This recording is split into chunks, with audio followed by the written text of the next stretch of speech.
perhaps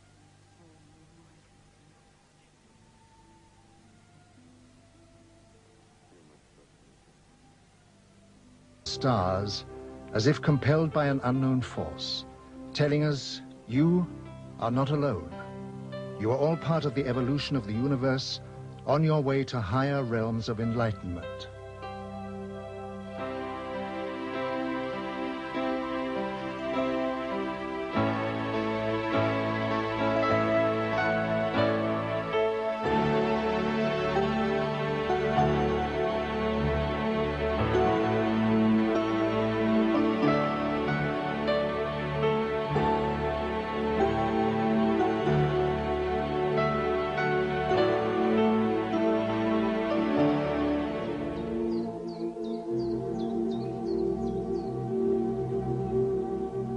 The ancient Indians of Peru were a highly advanced civilization who lived thousands of years ago in the jungle of South America. Their traditions speak of visiting spaceman. At their reservations are the amazing Nazca lines, which are etched into the earth and which are acknowledged as being aircraft runways and landing sites. Artifacts of great age have been found which closely resemble aircraft of today.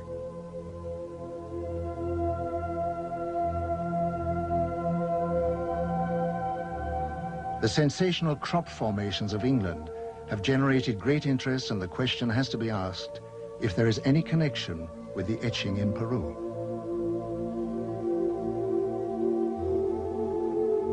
Ich kenne die Hopi-Indianer sehr gut. Sie leben heute in Arizona.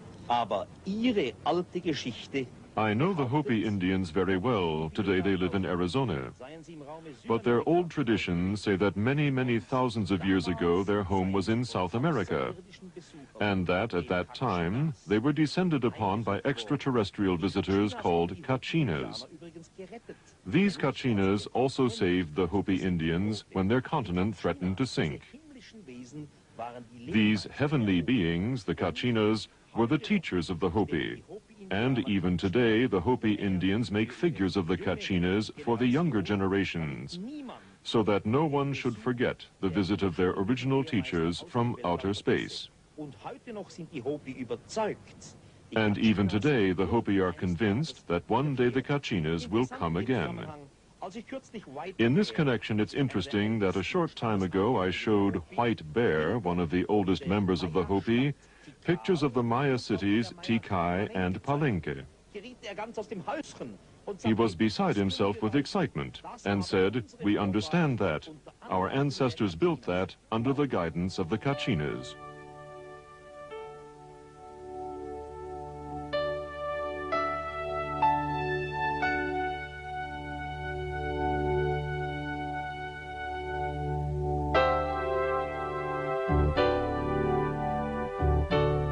The great energy source of the cosmos can be extracted and focused to form a very potent electrical and magnetic power form. It is a power of great destructive potential, and the ability to control it can only be given to those of higher understanding and achievement. Such power sources were built into the Great Pyramids by another race thousands of years ago, when they needed recharging facilities for their spacecraft while on reconnaissance flights around the universe. The units were built within the protective framework of the pyramids to protect them from discovery. As the world focuses on the mystery of the Egyptian temples, our space probes have located similar strange pyramids on Mars. We have the very mysterious structures on Mars, pyramids, and particularly the large humanoid face looking into the Martian sky. All the investigations on Mars with the Viking probes show quite clearly that Mars has been in the past different. The physical makeup points to an ecological system. And the pyramids, again, really make quite clear that they cannot be possibly natural structures. I really believe that they are artificial structures. The human or humanoid face on Mars shows that if there have been visitors in the past, a long time ago, then they were humanoid. The readings of the early Bible told many stories of Earth being visited by heavenly teachers on blazing chariots who gave information of great wisdom. They told of how they had always been in the sky and would return one day. This is one of the prophecies of the Bible which was taken from the word of the visitors. How did modern man go about interpreting these holy clues?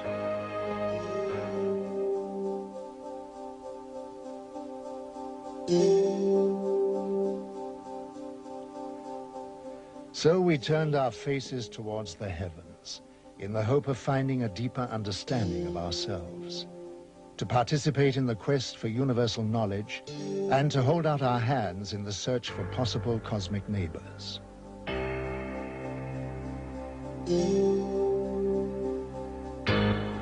If we consider that most of the stars in the Milky Way are twice as old than our sun, 10,000 million years old, then obviously there may be highly advanced old civilizations which have developed interstellar travel.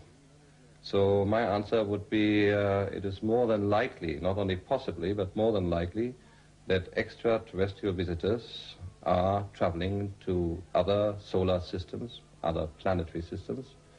Thus, we really should expect extraterrestrial visitors in our solar system observing human civilization.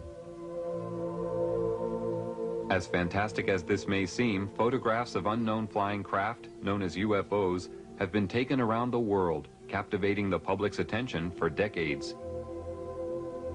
This photograph was taken in 1978 in Brazil. This was photographed in Switzerland in 1975.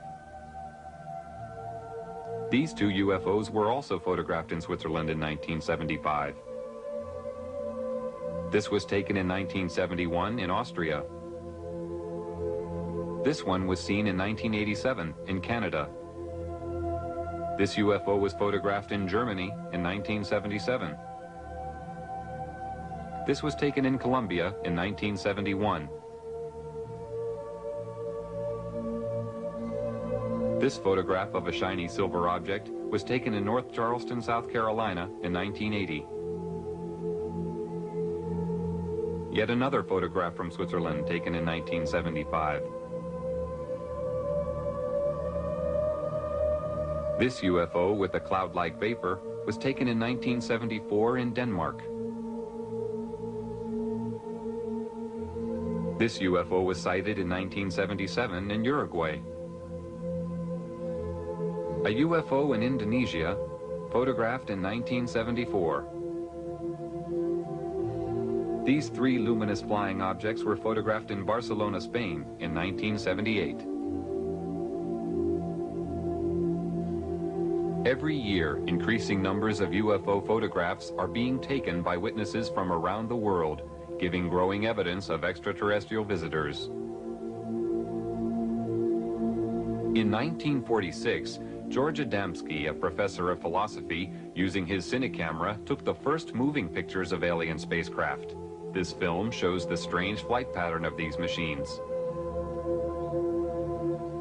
This picture shows three balls beneath the craft serving as condensers for static electricity. This film, also taken by Adamski, shows a telemeter disc, described as being a very small but highly technical reconnaissance craft. Adamski was an amateur astronomer who had a 6-inch telescope on the slopes of Mount Palomar. In 1946, he observed a huge cigar-shaped UFO and was astounded to see many smaller UFOs emerge from the mother craft. He was able to take a series of photographs of this amazing sight.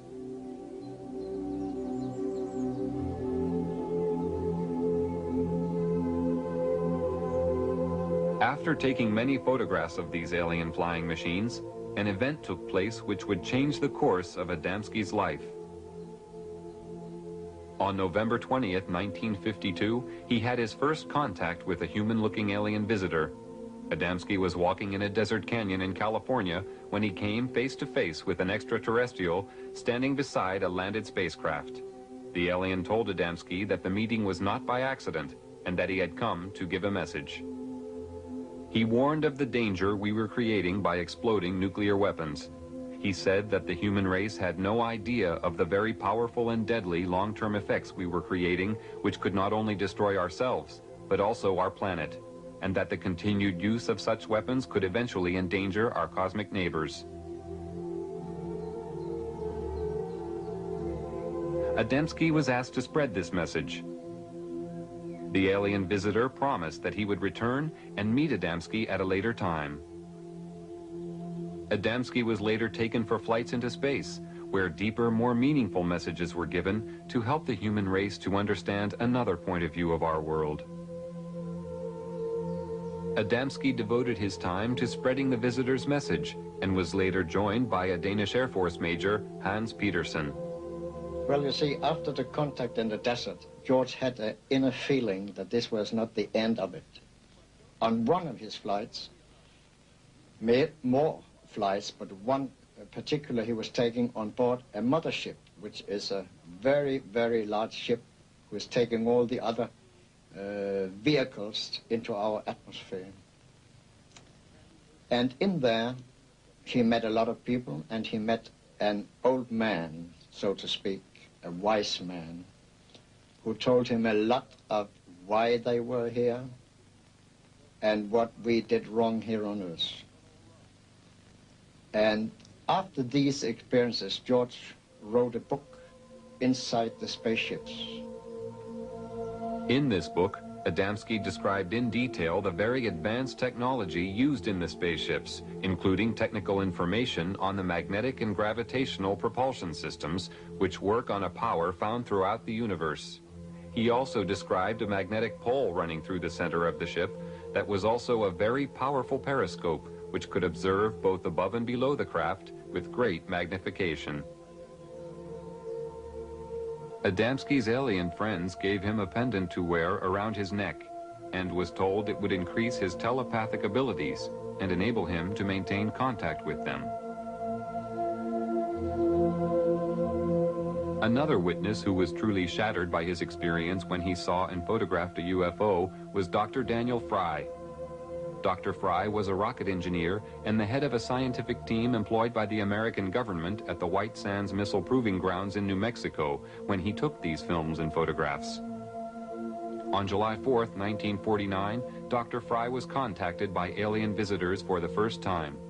They informed him that mankind lives in danger of total self-destruction through means it had created itself, and that Earth technology was advancing faster than man's ability to control himself. He was told that peace was the automatic byproduct of understanding between man and race and race.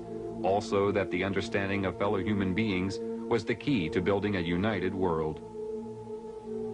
The most significant experience that I had is probably the finding out of the major purpose for this invasion, so to speak, was to keep this planet alive, that we're approaching an area of controversy which could result in the displacement of all humanity, because we had learned how to do that without learning how to get along with each other.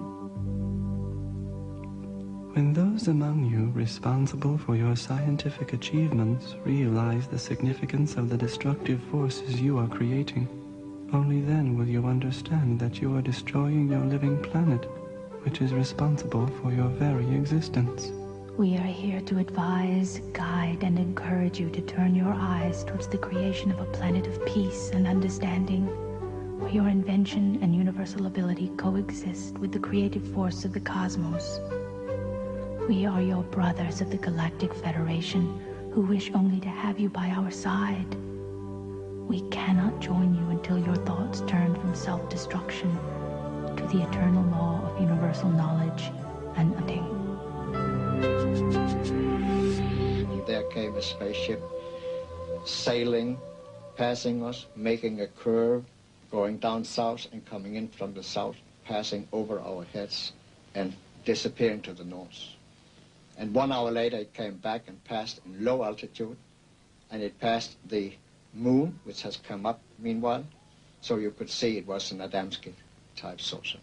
I've been so close to them. I have had the telemeter dish, the small flying saucers which are making reconnaissance within 75 meters, 2 of them.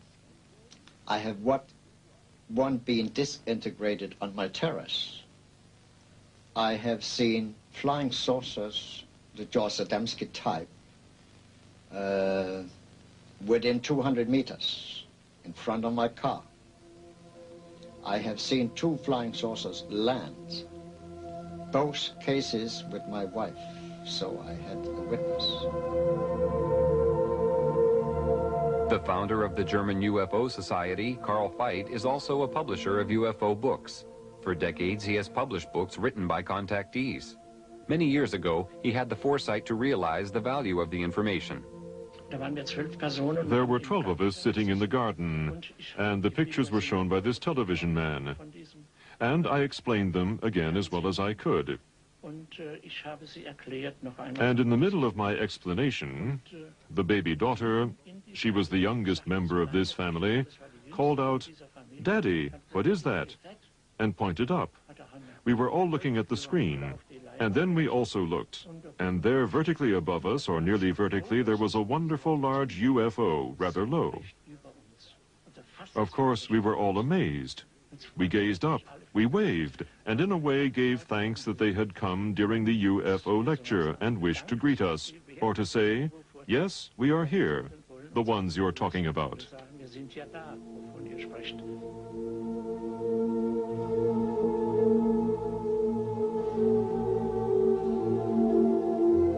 Tony Dodd is a retired British police sergeant who had a close encounter with a UFO.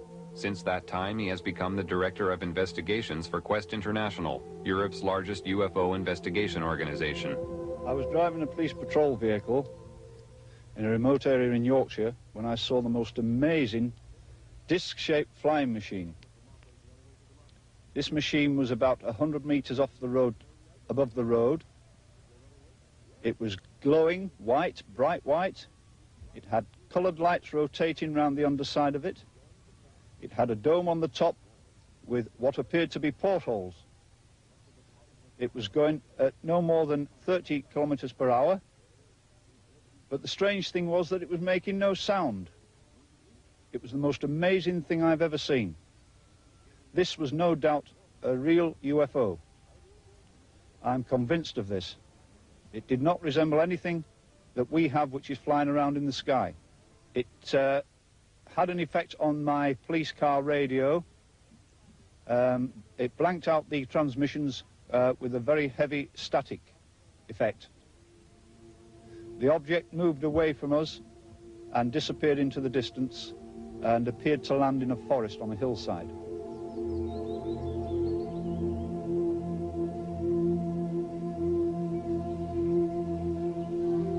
George once told me that they work in all countries, all over the world. And they live among us, they have jobs. One day, George met a couple in New York on 5th Avenue.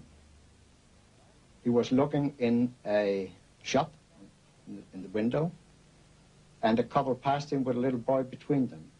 And he got this strange feeling that they were space people. And he put a thought towards them, "Are you space people? Then come back."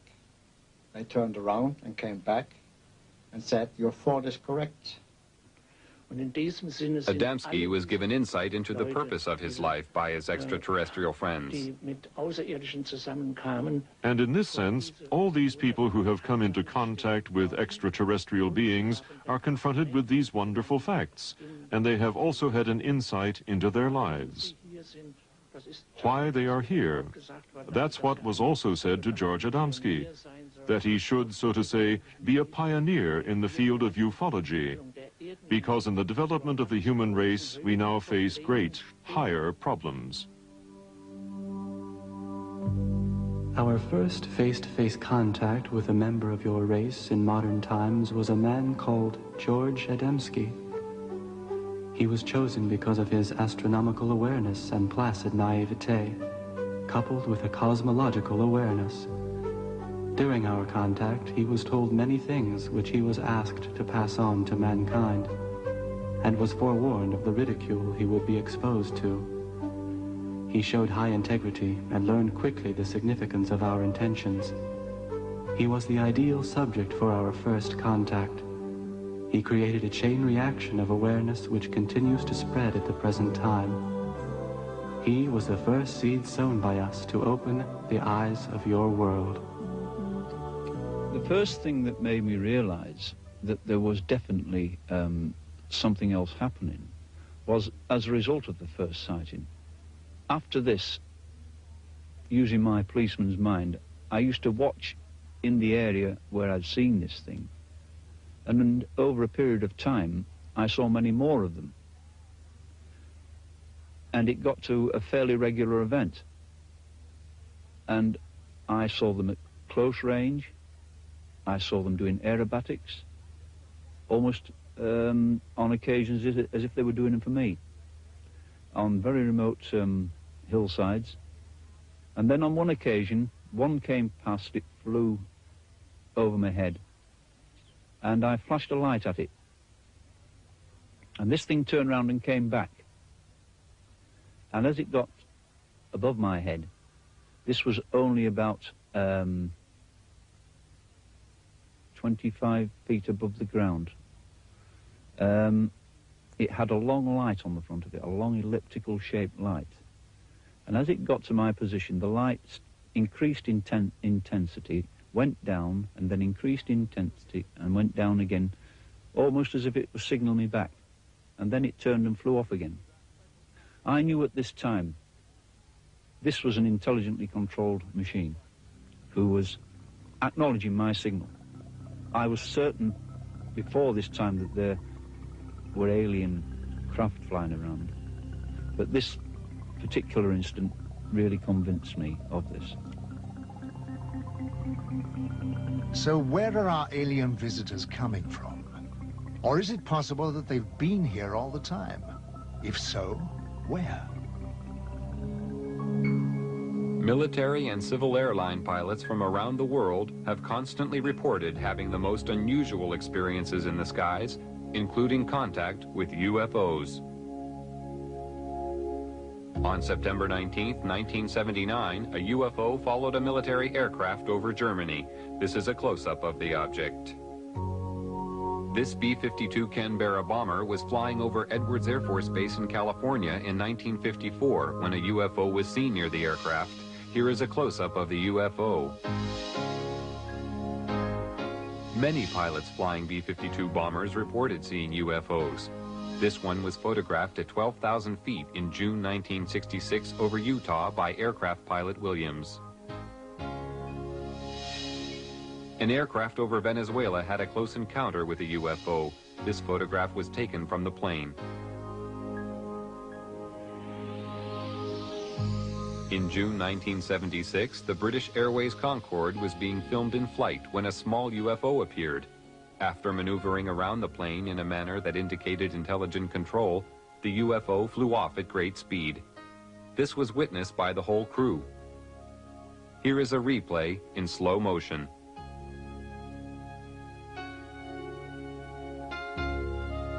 Of the hundreds of UFO sightings made by aircraft pilots every year, the most amazing one was filmed from a commercial airliner by passenger Gene Oldfield as the aircraft cruised at 9,000 feet over Stafford, England on April 2, 1966. The film clearly shows the ability of the craft to perform maneuvers and feats of acceleration far beyond our present comprehension. Here is the film again in slow motion. This was one of the early films taken of a UFO. The dramatic movement of the object showed rapid, almost instantaneous changes of speed and direction, which sparked intense curiosity and confusion among the public and scientific community. No earthly aircraft of the time could perform like this. While filming from a helicopter for the U.S. Navy on April 15, 1966, Lee Hansen, a professional photographer, shot these pictures of a flying object at Catalina Island, California. The craft, which had no wings or tail fins, was 30 feet in diameter and moving at approximately 150 miles per hour. No signs of a propulsion system were visible.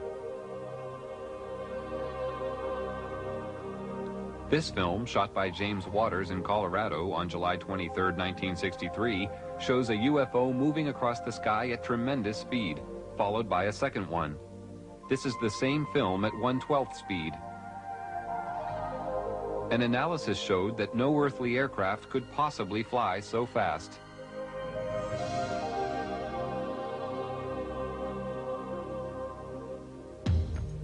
In late December 1978, a record number of UFO sightings were being reported by radar operators and pilots in the area of Wellington, New Zealand. Just before midnight on December 30th, 1978, Quentin Fogarty, a reporter, and a television team took off in an Argosy aircraft to fly to Christchurch. Shortly after takeoff, Fogarty was informed by ground radar that they were being followed by several UFOs. During the 50-minute flight, UFOs were seen and filmed by the crew. The UFOs were described as having a luminous base and a transparent top. The objects were performing incredible aerobatics. This movement was captured on a single frame of film.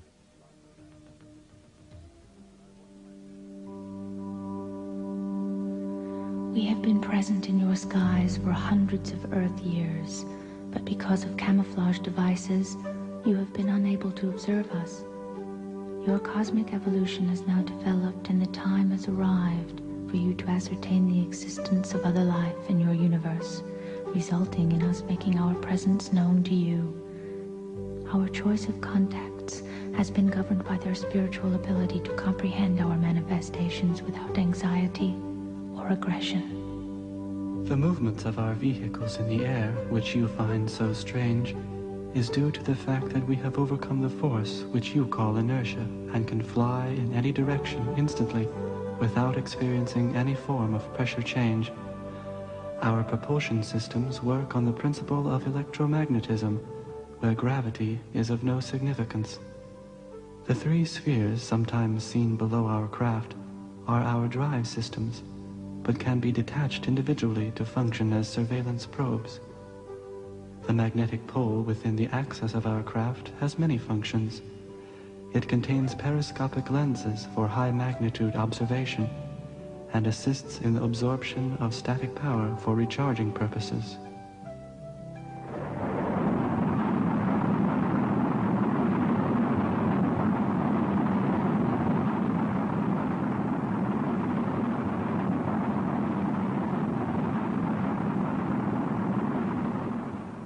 It seems to me quite clear that a humanoid civilization will very likely try to find other humanoid civilizations in the Milky Way, if we just take the Milky Way as our place for travel.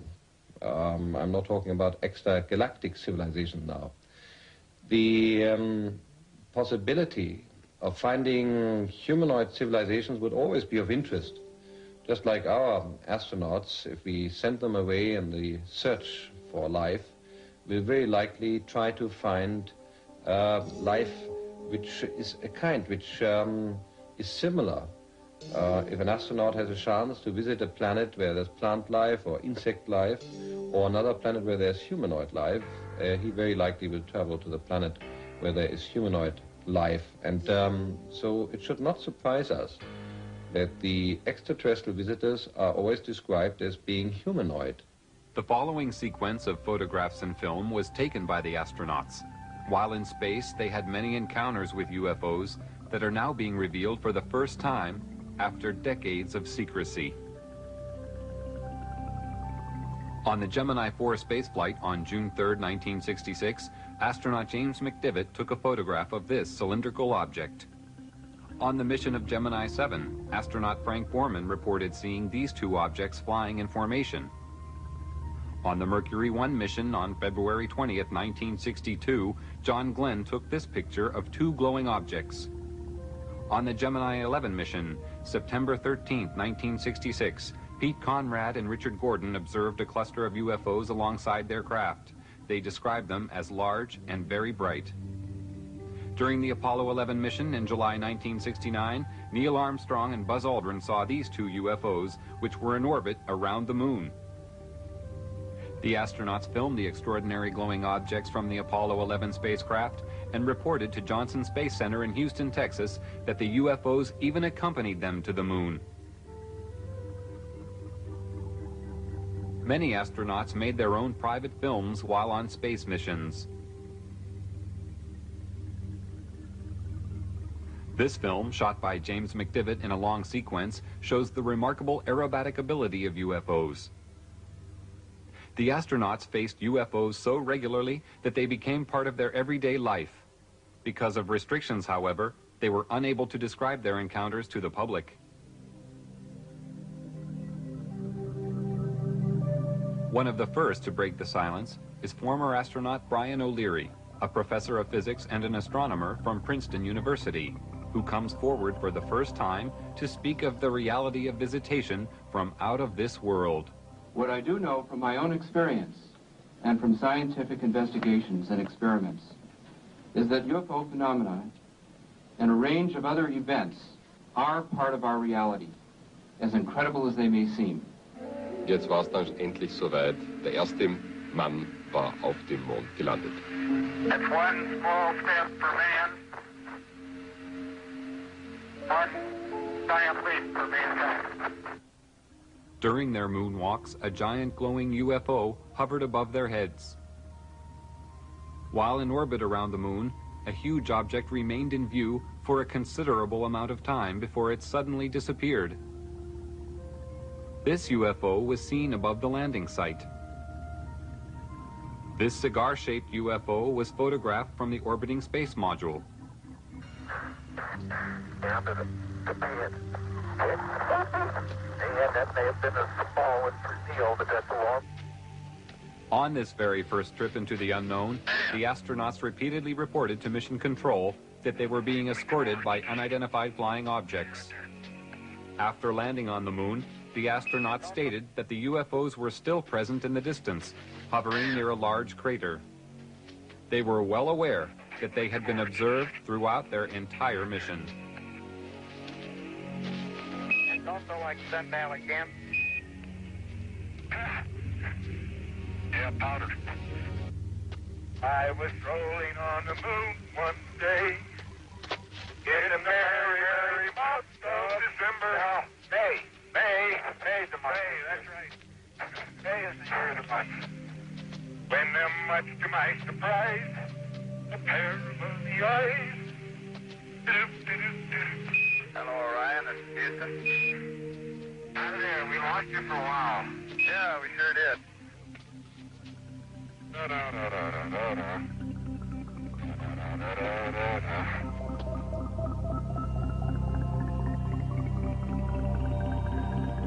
The momentous leap to the moon led to the dawning of the space age.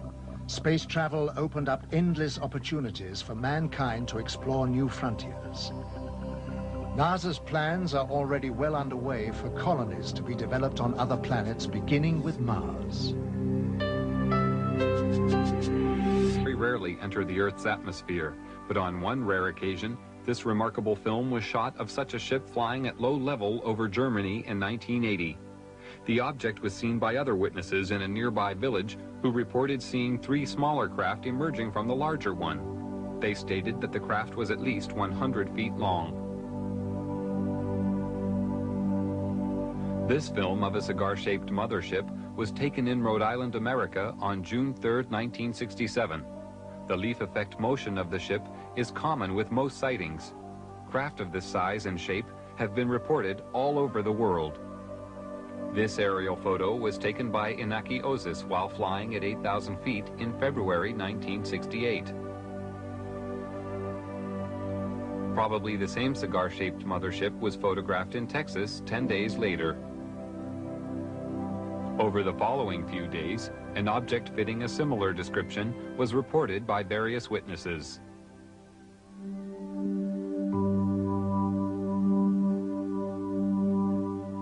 Life aboard our motherships is ruled by a mixture of self-discipline, love of each other, and the merging of all spirits into one. Every need is catered for in respect of rest, recreation, and meditation of the soul. Illness does not prevail, but analyzation and anecdotal equipment is always ready in case of unexpected or unknown space microbes attacking the craft or our bodies. Our food is comprised of a rotation of the many choices available on our own planet, but does not include the flesh of other life forms. We do occasionally take the fruit of certain organic trees and shrubs found on other planets, but only when they are known to be totally safe and pollution-free. Our water on the craft is produced by cosmic conversion. All byproducts are disposed of by the disintegration of the composite molecules. The psychological spirit of each of us is at one with the elements which surround us, and when we are at one with our universe, we are at peace. My personal views on UFOs are that these are alien-piloted vehicles. When I say alien, I mean alien to anything we know. That possibly they come from other worlds, but I think it's highly likely also that they come from other dimensions, other time spheres. And that there isn't one type of alien coming here. There are probably many of them, all from different areas. When people report these things, we get such a variety of things reported, so many shapes, so many forms, and this appears to cause the confusion because there is such a variety of these things. But really speaking, if these things are visiting us from a whole host of different areas, one would expect them to be different forms, different machines, and I think this personally is the answer to it.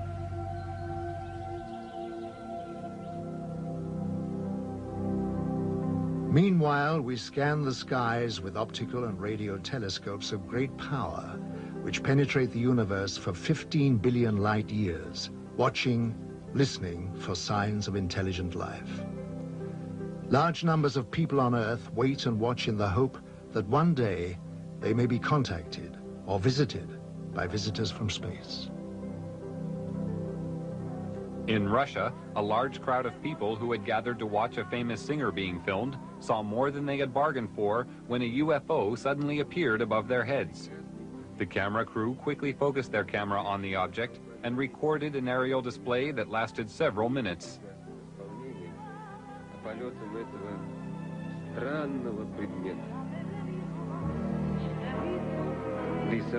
The crowd found this more intriguing than the singer. Even she eventually stopped singing to watch the UFO. Numerous UFOs are seen over Russia regularly. These balls of light are identical to those reported in Belgium and the rest of Europe in 1990, which attracted extensive attention on top military and civilian levels.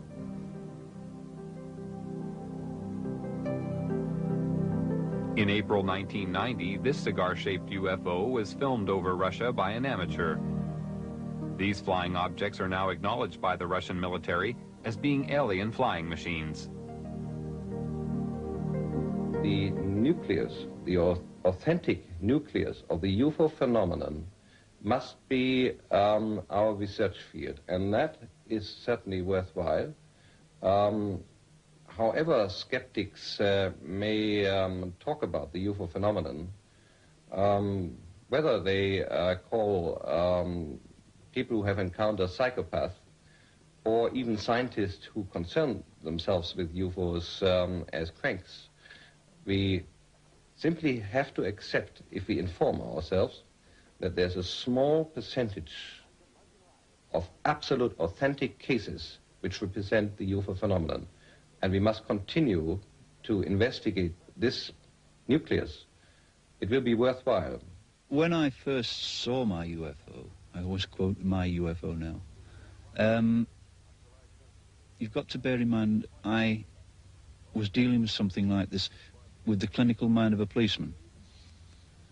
So my immediate reaction was, well, what makes a thing like this tick? How does it go? How can you get an enormous machine like this which doesn't make sound? Why does it look so beautiful? Why did I see it? Why was it there? There's so many whys. And I knew I had to find out answers to these things. It was very, very difficult. There was no easy way of finding an answer to something like this.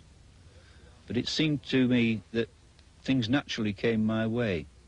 I started to receive reports from people as it became known I was interested in this subject. And then I had so many other incidents following this of close encounters. It was quite amazing, really, because these things seemed to know where I was, even when I wasn't on the initial hillsides where I found them. I had occasions when I would be driving down a country road, then suddenly one of these things would be in the sky, flying alongside me very close. And it was almost a cat and mouse game. And I had nothing but no fear, never any fear, because there was never anything directed towards me which would indicate there was any hostility. And so I got a sort of affection for them. I had to keep thinking, what kind of technicians put something like this together? Because it was such an amazing thing. But I knew that this thing was not from here. For the past 45 years, people from every country have reported seeing UFOs. The descriptions of these objects have been all too similar, despite the fact that the witnesses live thousands of miles apart. Witnesses include astronauts, pilots, scientists, and police. Even presidents of the United States. Jimmy Carter and Ronald Reagan have spoken openly about their seeing UFOs. Since 1945, an estimated 5 million UFO sightings have been reported from across the world. Most sightings are of singular objects, although many are of 2 or 3. In some cases, large formations have been spotted. The greatest number of UFOs usually appear after 9 p.m. Although a large percentage of these sightings can be explained as natural phenomena, many cannot. Thousands of people are asking questions. What are these UFOs? Where do they come from? Why can't I see one? Why are they here? And more people want to communicate with the extraterrestrials, to learn more about them, get to know them, to understand. The 20th century, the winds of change began to blow. Events were to take place which would change the course of mankind forever. The atomic age had arrived.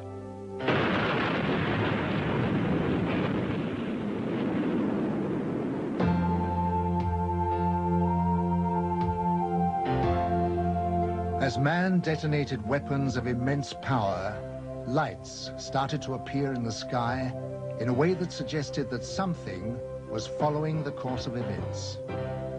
The shattering thought imposed itself that we were perhaps not the only inhabitants of the universe. Since the beginning of civilization, we had been watching the stars, never dreaming that they, in turn, might be watching us. History was about to change.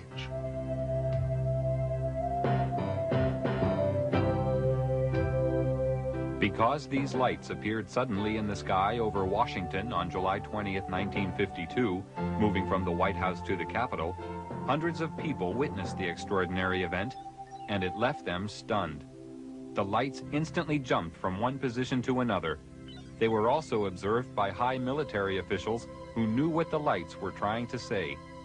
The public had never seen anything like this, whereas the military had already a long history of involvement with these alien visitors, but had kept it from the public. An immediate emergency meeting was called to formulate a plan to divert public attention away from the occurrences. From that day on, it was decided to place the subject under the highest classification of security.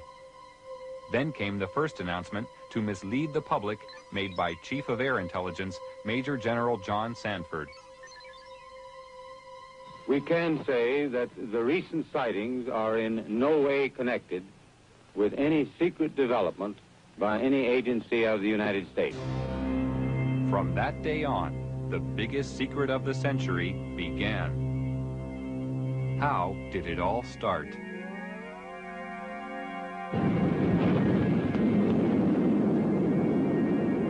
After the first atomic bomb was detonated, more tests were made of the effects on the environment and human subjects to gauge the degree of contamination unleashed. no knowledge of the devastating long-term effects existed at this time. Here in New Mexico, an Army base close to a small town called Roswell became the focus of attention on July 2nd, 1947, when Bill Brazel, a farmer, found a crashed disc-shaped craft on his land. The military arrived on the scene and quickly isolated the spot when they found debris scattered over a wide area. They also found 4 dead humanoid alien bodies who had been ejected from the craft. Because of many recent UFO sightings by the military, they accepted the existence of visitors from outer space who obviously possessed a technology which was far beyond our understanding. Now, for the first time, they had tangible evidence and were eager to learn its secrets.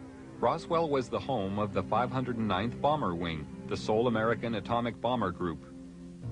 Major Jesse Marcel, an Army intelligence officer, was engaged on the recovery operation and asked Walter Haught, the Army Public Relations Officer, to prepare a story for the local newspaper. He told me to prepare a release with basically the information that he gave me over the phone. When it was done, to take it into community and hand deliver it to the 4 news media we had in Roswell at that time, which is what I did. The story was published in the local paper. The news was also prepared to be aired by the local radio, but Judd Roberts, the radio station manager, was warned not to broadcast it. Sorry. The question that we ran into is the very next morning, some friendly person, probably from Clinton Anderson's office, called us from Washington and said, we understand that you have some information, and we want to assure you that if you release it on this matter, because it's not supposed to be released, it's very possible that your license could be in jeopardy, and so we suggest that you not do it. And he said, when I mean in jeopardy, like maybe 3 days. Preparations were made at Roswell Army Base for the transport of the wreckage. Robert Shirkey witnessed the secret handling of the parts. They came in the front door, straight down the hallway, and right out onto the ramp to climb into the airplane. And these were the people that were carrying parts of the crashed flying saucer at that time, UFO today, that I got to see. And that was the only thing I got to see. And it was very short, very quick. Colonel Blanchard, in order to get out of their way, had backed into the doorway of the ops office. And I stepped up to him and I said, Colonel, turn sideways. I want to see too. On instructions from the Pentagon, Thomas Jefferson DuBose and General Ramey created a cover story saying the crashed object was a weather balloon. We used that in order to assuage the curiosity of the press. The wreckage was loaded back onto an aircraft and flown out under cover of great security and secrecy to Wright-Patterson Air Force Base.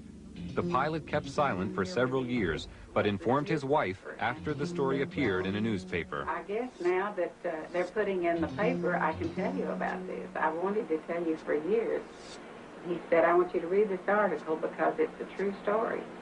And I not only know that it's true, but I'm the pilot who flew the wreckage of the UFO to Dayton, Ohio. Wright-Patterson Air Force Base was considered the most technologically advanced research center in the United States. The wreckage of the Roswell crash was dismantled for analysis. The matter was considered of such importance that the orders came directly from President Truman.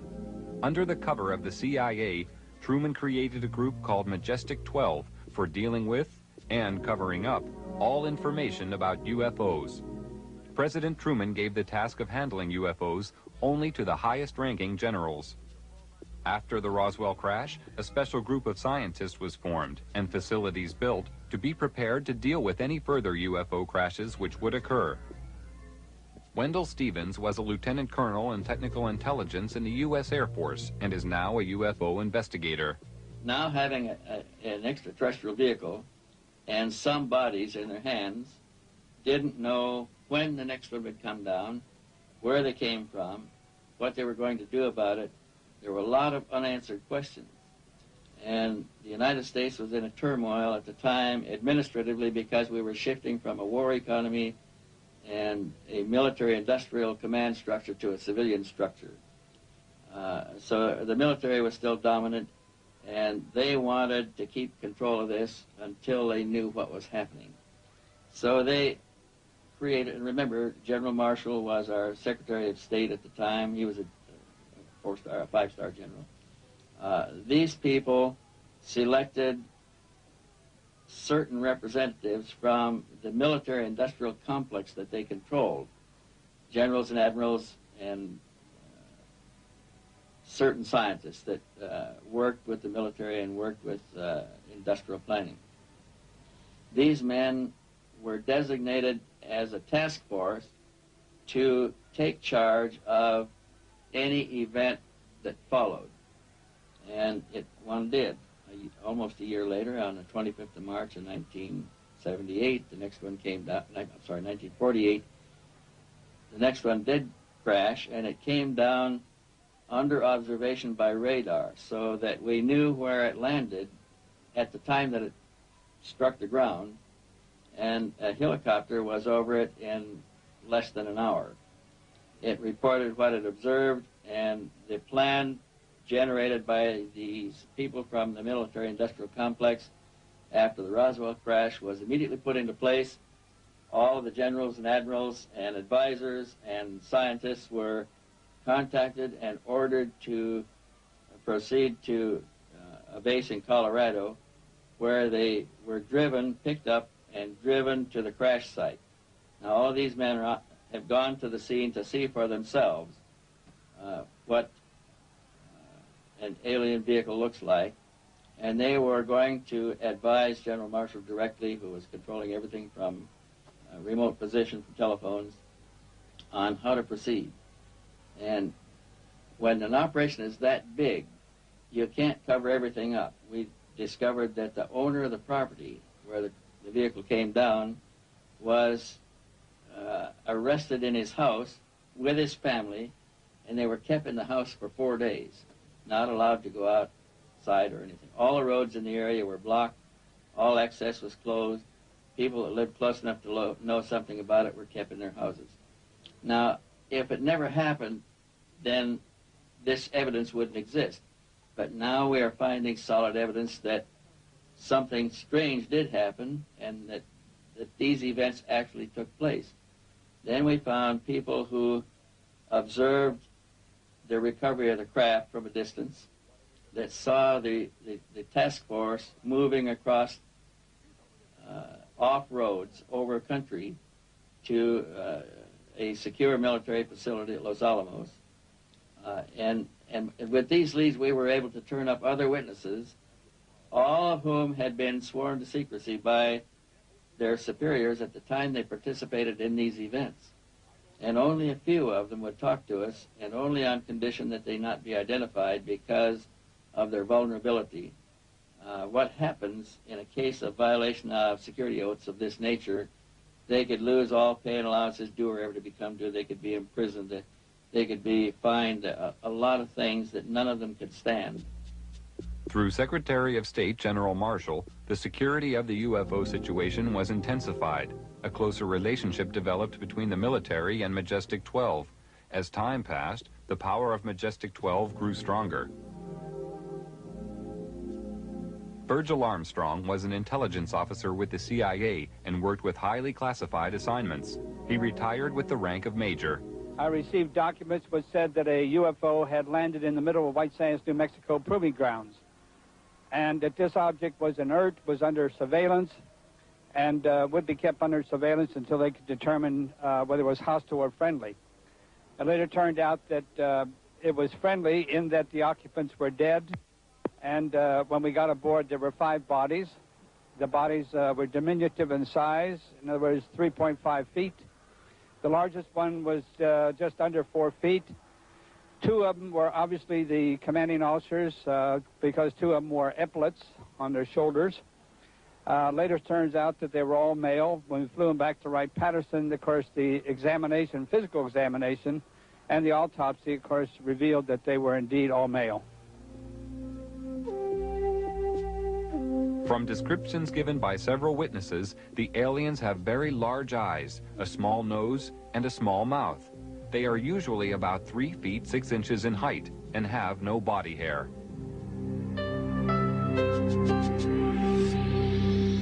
Ordered a heightened level of security after the capture of a live alien from a UFO which had crashed. Because of the ever-increasing numbers of UFO sightings at the time, it was decided to create a project called Blue Book, which was designed to suppress public knowledge and create an atmosphere of ridicule around the subject of UFOs. Professor J. Allen Hynek was a professor of astronomy and an astronomical advisor to the United States Air Force on their UFO educational program. And I know the job they had. They were told not to excite the public. Don't rock the boat. And I saw it in my own eyes happen that whenever a case happened that they could explain, which is quite a few, they made point of that and let that out to the media. Things that the cases that were very difficult to explain, they would jump handsprings to keep the media away from it. For they had a job to do, to, whether rightfully or wrongly, to keep the public from getting excited. A live alien was captured in 1948 after a UFO crashed in America. He refused to communicate for 1 year and was given the name EBE, or Extraterrestrial Biological Entity. He later began to communicate and gave details of his home planet. EBE had a large crystal which he linked to his mind telepathically and was able to communicate with his own race. He was also able to see into the past and future and perform many other amazing feats. He told of believing in the universe as the supreme being and stated that his race lived in harmony without wars and had nearly eliminated all diseases. He said they lived to approximately 800 years of age and that their technology was far in advance of ours. The authorities were amazed by the things they were shown through the crystal. EBE was able to communicate with huge spaceships which were holding orbital positions thousands of miles from the Earth. He told them that their crafts were capable of reaching areas in the universe beyond our imagination, and that they were operated by thought control coupled to biological computers, and consequently did not have any control systems as we understood them. He talked about his planet and how their technology had created a system where everything was self-functional and did not require a workforce to operate it, and that everything was monitored from a central control system. He said that technicians were present there. He said their power source was eternal energy from the cosmos. He told them that his race didn't have a government like Earth, but a society governed by wise elders who sat in council to make decisions of policy. They did not have a monetary system because the needs of the people were catered for by the Federation, which made them all equal. At the request of the aliens, a meeting was arranged with President Eisenhower in 1954. It took place amid tight security at a secret location.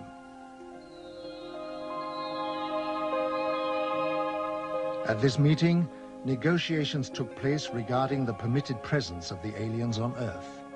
Eisenhower told the aliens that the world was not yet ready for them.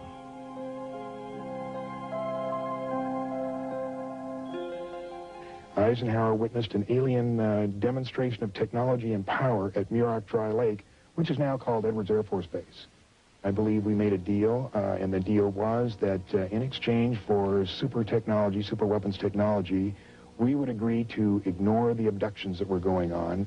He made it more military-oriented than, say, a civilian president would have. And it's this, I think, that has let his actions let the real power of the executive office slipped through the hands of the president into MJ-12. The President of the United States does not have a high enough clearance to know the whole thing. And it's interesting to note that above top secret, there's 38 levels of clearances. Eisenhower's the last president to have a full briefing on the alien problem. There was a disdain of elected officials throughout the intelligence and military communities, and they just didn't like elected officials. So every president since then has not had high enough clearance to know the whole problem. Now they know there's aliens, they know we've recovered saucers, and they know that we're trying to get technology. But there are certain other things which probably only about 25 people on the face of this earth know. When coming down to Earth, it ceases to be free space, with systems to monitor every move. I happened to see flying saucer on several occasions on the radar. I even intercepted with 4 jets in '55, and it was clear to me that the saucers we intercepted could hear what I told the pilots, because they reacted on my instructions to the pilots. It was one day when one of my people in the radar called me and said, "Major," I was captain at that, "Captain, we have something on the screen which passes with a speed of 18,000 kilometers per hour. Impossible. Nothing could fly with that speed. I went out there, yes. They were passing with 18,000 kilometers per hour. All of a sudden, after some while, they did not pass anymore. They were stationary around the field. And they came and they left without we could see it. All of a sudden they were there. All of a sudden when the sweep came around, they were gone. I contacted the operations officer and the station commander. They both came out and they wouldn't believe me. I said, "Give me 4 aircraft and I'll intercept them." Okay. Sometimes there were about 20 objects around the field, and sometimes we were down to a few. It was fog, and therefore a lot of people afterwards said, "Oh, it was inversion," but it was not. It's proven afterwards it could not be inversion, which is a meteorological phenomenon. So at 11 o'clock, I had 4 jets at the runway, and at 11 o'clock, the fog lifted so we could take off. And I ordered the 4 jets to take off. In that moment, there was 12 objects around the field. And when I said you are cleared for takeoff to intercept unidentified flying objects, 10 of them went away. Right when the sweep came back, there was only 2 left. One 10 miles north of the field, one 15 miles south of the field. I sent the 2 aircraft to the north and the 2 aircraft to the south. 2 aircraft to the north came first, and I said, your boogie, which is the object, is 12 o'clock straight ahead. 12 o'clock, distance 5 miles, altitude unknown. Do we have it in sight? Gone. Came the next one. When it came up, I said, your boogie is 12 o'clock, range 5 miles, altitude unknown. Do we have it in sight? Gone. So it was clear they could hear what I said. But while the visitors monitor our every move with their superior technology, being technically advanced does not always ensure their own safety. This was proved by the UFO crash in the Kalahari Desert in 1989. One of the most documented cases of all time referred to a 60-foot wide spacecraft, which was forced down on the border of South Africa. This craft impacted with the desert at high speed, causing a crater 450 feet in diameter and 36 feet deep. Official military documents reveal that the craft entered South African airspace at 1:45 p.m. on the 7th of May 1989 and was intercepted by 2 Mirage jet fighters. Because the craft failed to respond to communication, one of the fighters was ordered to attack the craft with an experimental laser cannon. This caused the craft to lose altitude and crash. After the craft was retrieved, it was removed to a secret Air Force base, and on arrival at this base, it was found a door had partially opened in the side of the craft. Hydraulic pumping gear was brought to the scene, and the door was forced open. When this was done, 2 aliens staggered out of the craft, and it was found that one appeared to be seriously injured. They were immediately arrested and removed to a medical centre, where a medical team was sent in to try to assist.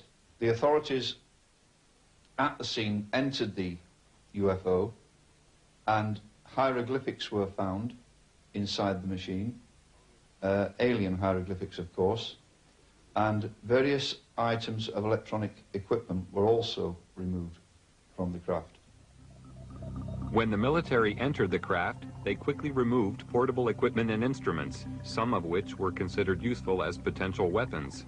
This was not certain at the time, but was clarified after scientific investigation. Also found aboard the craft were a series of hieroglyphics, which indicated that the aliens had a written form of communication. The writing gave the impression of an alien alphabet, but it is not known if any of the scientists present were able to understand its meaning. Data found on the craft were stored on a system of silicone slides. It was obvious to everybody at the site that they were dealing with a very advanced technology, including the propulsion system. As more and more alien technology comes into the possession of our scientists, more understanding is being gained about the physics involved in producing propulsion systems capable of taking man deep into space. Years have passed since the beginning of the UFO era. The veil of secrecy has remained to keep the public uninformed. Despite the suppression of information, millions of people throughout the world are still seeing and reporting the presence of UFOs in our airspace. And many more millions are now firm believers in the presence of extraterrestrial flying machines. They know that UFOs exist. I think what has happened over the years, the government has lied so much that they have painted themselves into a corner, and it's almost impossible for them to tell the truth today. The biggest secret in the history of mankind, and the government is not going to let this out. There is no way to get anything out under the Freedom of Information Act. In Russia, the subject of UFOs is now out in the open. Marina Popovich is a retired Russian cosmonaut and fighter pilot. During her military career, she was twice awarded her country's highest military order, Hero of the Soviet Union. She is now one of Russia's leading UFO researchers. 10 years ago, people only made jokes about this subject. Now the attitude to UFOs is very positive. The majority, 80%, think there is extraterrestrial intelligence and that this intelligence is trying to establish mutual contact with us. Now cosmonauts and pilots are more willing to report their contacts with UFOs when they have taken place. Unlike the rest of the world, the Soviet Union has an openness about the subject of UFOs. They even have a monthly television program devoted entirely to it. In the near future, university courses will also be available to study the subject. Several Soviet generals have already stated that there is no question as to what UFOs are. We know they are alien spacecraft. Technology has advanced rapidly over the past 50 years for all the world to see. But in secret locations, amid tight security, the true advance of technology is hidden from public knowledge. From one such location came the stealth bomber. This futuristic aircraft is the only type known which has the ability to fly into radar-protected areas unobserved, almost without sound, to perform whatever task is necessary.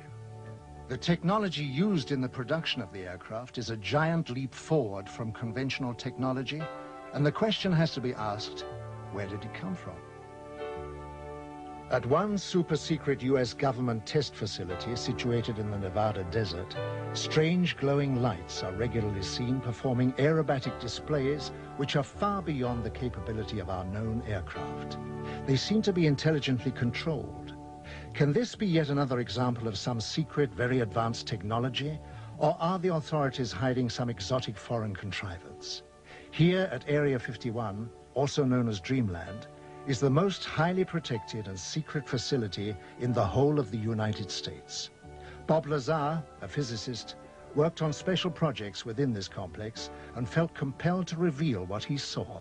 They are actively and have in their possession alien spacecraft, and they are actively undergoing analysis and flying them. They set up and produce their own gravitational field. Just as the Earth holds all matter down, they produce that same field, but out of phase, and it repels itself. The effects that can cause, the way in which everything operates is by all intents and purposes, magic. I mean, it is so far beyond our level of technology. Why is such technology available only to the few and not to the whole of mankind? Have we the right to know? Are we ready for it yet? Or is the race for technological advantage more important? Why keep a secret about probably one of the most important events in history, that there's been contact from an alien civilization? It's a significant event in history, more significant than anything. With the tremendous distances involved, travel to the stars would seem impossible. But with man's endeavor and resourcefulness, these problems will be overcome as they always have been in the past. Scientific estimates tell us that there will be a breakthrough in space travel in the near future. When the boundaries of distance break down, the Earth will become our home, the universe our world.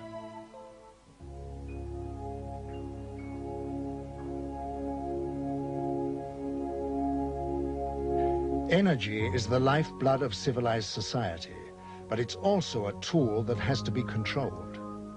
They are flying on what we call free energy. They take it out of cosmos and fly on it. And you could do the same with your boat, your car, your machinery. Everything on Earth could be completely free. Do you think that the oil companies and the coal companies and the atomic and so on and so forth would accept it? Never. Despite our problems, we have gained a new conception of cosmic energy. Perhaps all the technologies which are being put together at this moment in time are catching up on our alien friends, which I very, very much doubt. But I'm sure that is the reason this technology is being put together. You've got to realize that things are not always as they seem. And once we can get out of this thinking, out of this box we're in, that there is something more than what we are being taught, what we have learnt.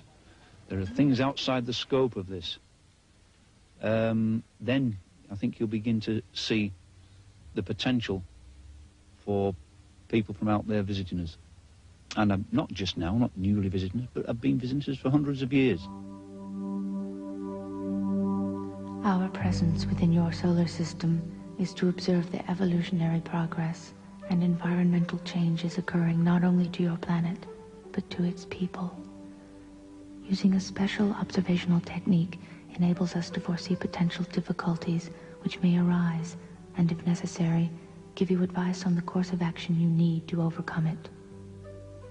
To achieve these aims, we employ the use of many types of monitoring equipment, each with the responsibility for a different area of scientific investigation.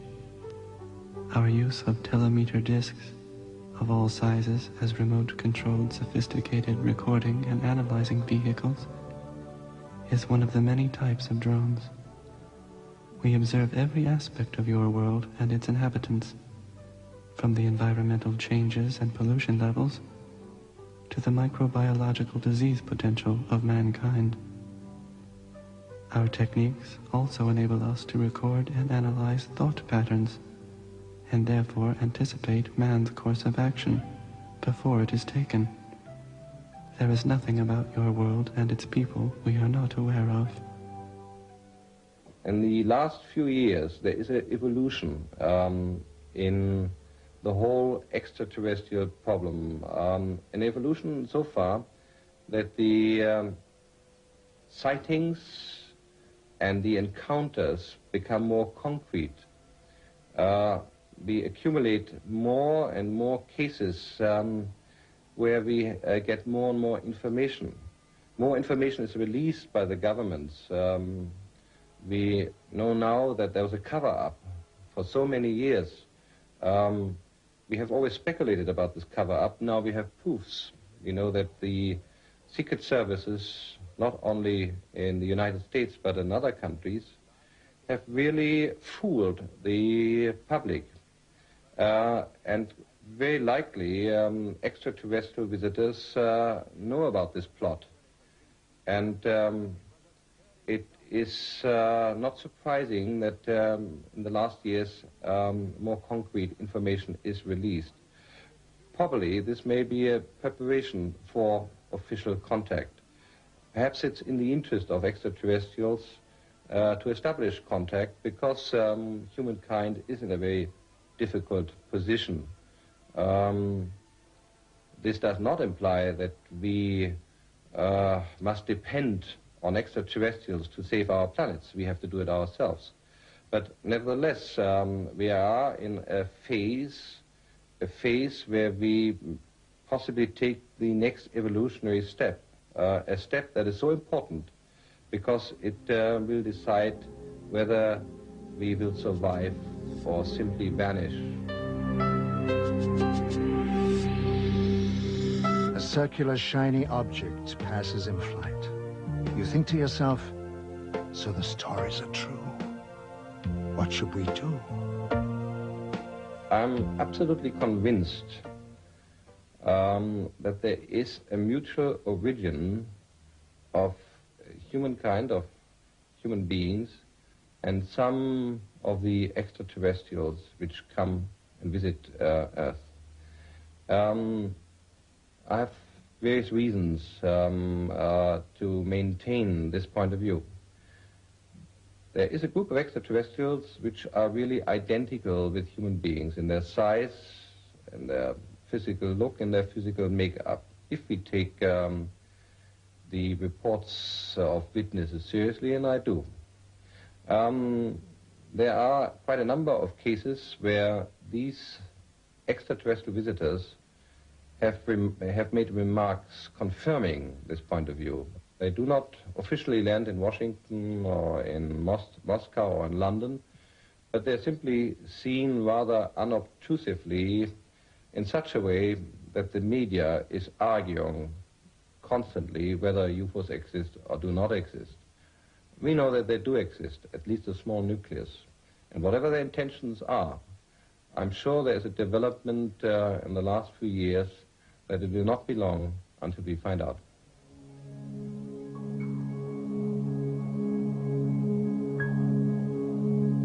Are the spaceships announcing their presence by leaving their footprints in the cornfields?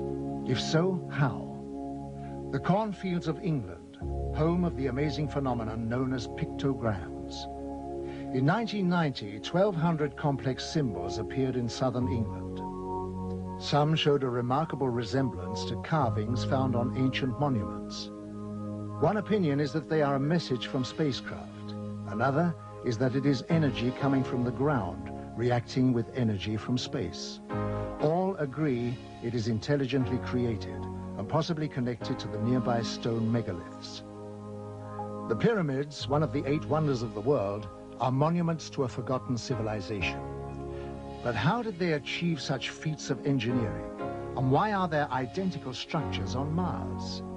It is said that the pyramids were built by another civilization for the purpose of containing energy devices to exchange cosmic energy. The pyramids acted as a focusing device to focus energy on the planet at the zenith, which is in exact alignment with the Pleiades. Some people have had contact with beings from the Pleiades who told them that they were here to help us. When asked, why do you help us, they said, "We would like to tell you about the importance of cosmic law, to live by it, not to neglect it. The greatest gift to yourself is to understand yourself through cosmic law. In our world, we give our children this understanding so that they will have a richer life. We come from throughout the whole universe, and we will reveal ourselves to you more and more until you come to understand the universal language."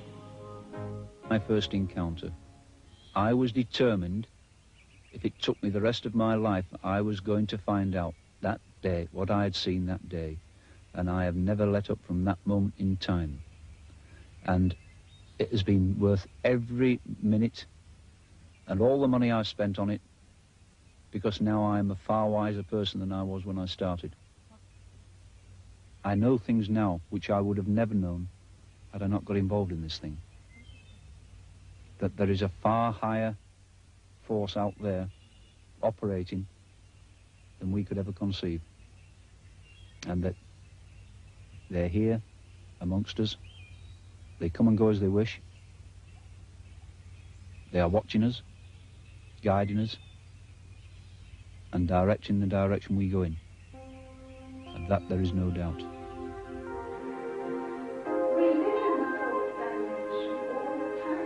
Elizabeth Clara is one of the most important alien contact cases of all time. She was born in South Africa in 1910 and is a woman of great wisdom. Between the years 1954 and 1963, she had many meetings with another race. One man, whom she called Akon, told her that he was from the solar system of Proxima Centauri. She developed a deep friendship with Akon. He took her on a 4-month visit to his home planet of Meton, 4.3 light years from Earth. Meton is a world with 2 suns. She was told that space was a big laboratory and was given great knowledge about the universe. She understood the structure of the cosmos and the laws of light frequencies immediately, and as requested, she passed her knowledge to science, where it was of great benefit. She later went on lecture tours and wrote a book where she shares her insight into the structure of the universe and passed on highly valuable scientific information to the world. She said, "The road to the stars unfolds within a spaceship of great beauty and simplicity, generating her light from the cosmic plasma of eternity, never faltering, always alive and pulsating, shaped like a galaxy with a halo surrounding her and the shock wave glowing. We are embarking on a dialogue for which a common language has yet to be created, and which, when in full swing, will pose questions we have never ever envisioned, not even in our wildest dreams." There is life elsewhere, and therefore an extraterrestrial civilization to which we stretch out our hand evermore, whose attention we wish to attract, and with whom we wish to make contact. I am convinced that we shall be able to make contact on a broad basis. After all, there are already very many who have. And this contact between people is just as important as that with the universe. On her many journeys into space, Elizabeth Clara learned that Akon's race lives in harmony of body and mind, which is the foundation of healthy existence and responsible for the elimination of disease. They know that most diseases are caused by emotional or psychological stress. Akon told her that all cosmic neighbors looked at our world with watchful eyes. They see that the natural world is dying through the imbalance which we are creating in nature, reducing the resources we live on, and they are out there waiting to help. When asked why they didn't come more often, they said, to come here, we have to make many kinds of adjustments to the body, because we are uncontaminated.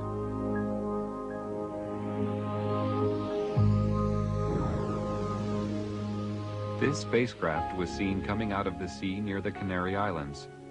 UFOs have been repeatedly seen rising out of the water throughout the world. It is known that they are using their advanced systems to help the world to decontaminate areas of high pollution. For instance, green fireballs are appearing in areas of high radioactivity for the purpose of neutralization.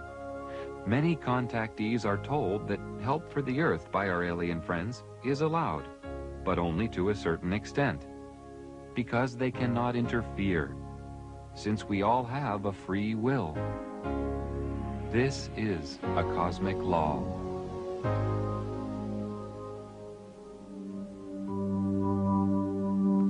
Life in our own planet is different to what you experience on Earth. We have long overcome the negative aspects of aggression, jealousy, and power.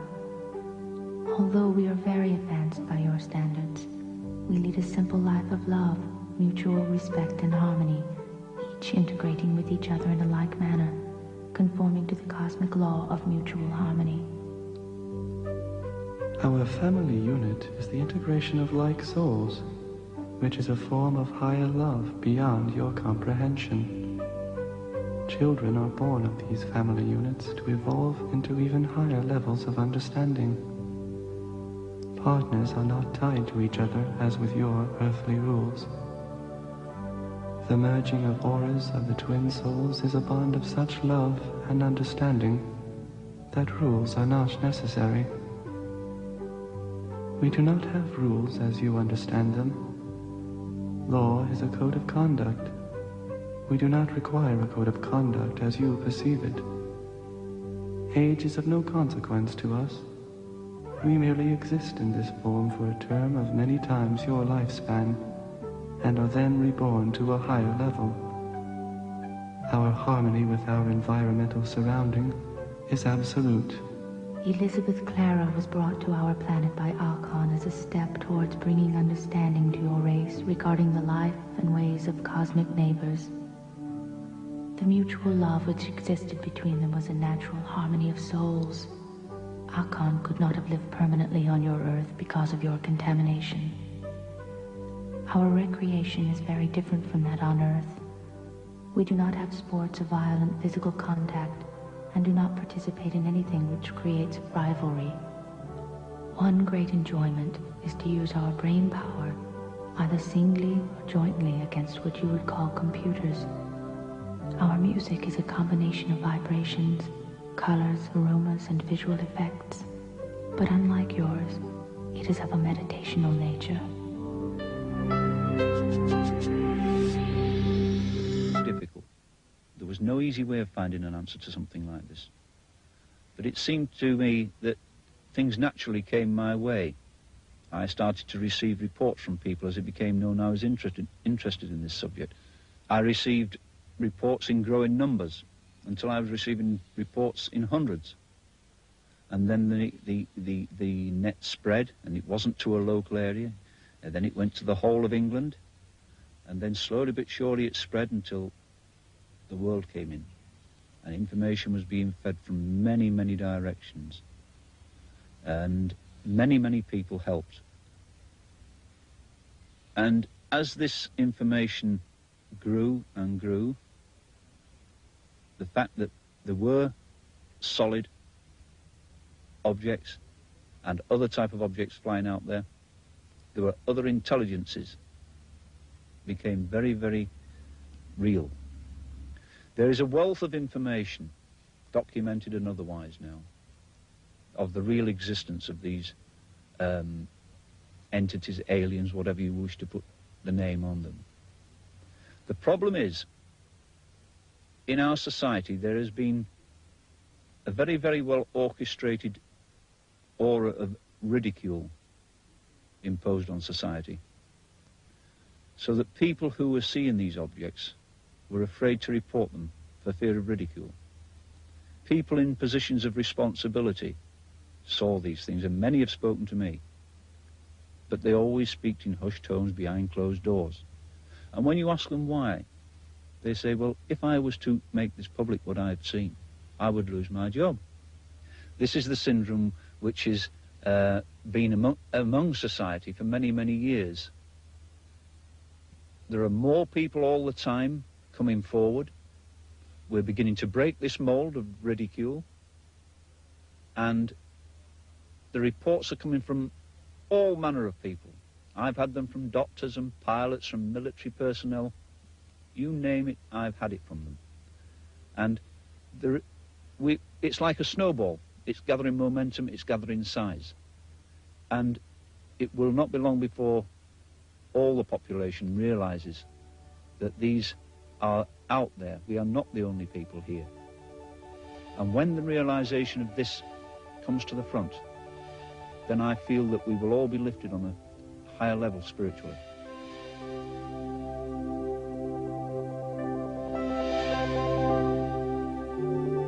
Man is beginning to respect the universe and the laws of the cosmos.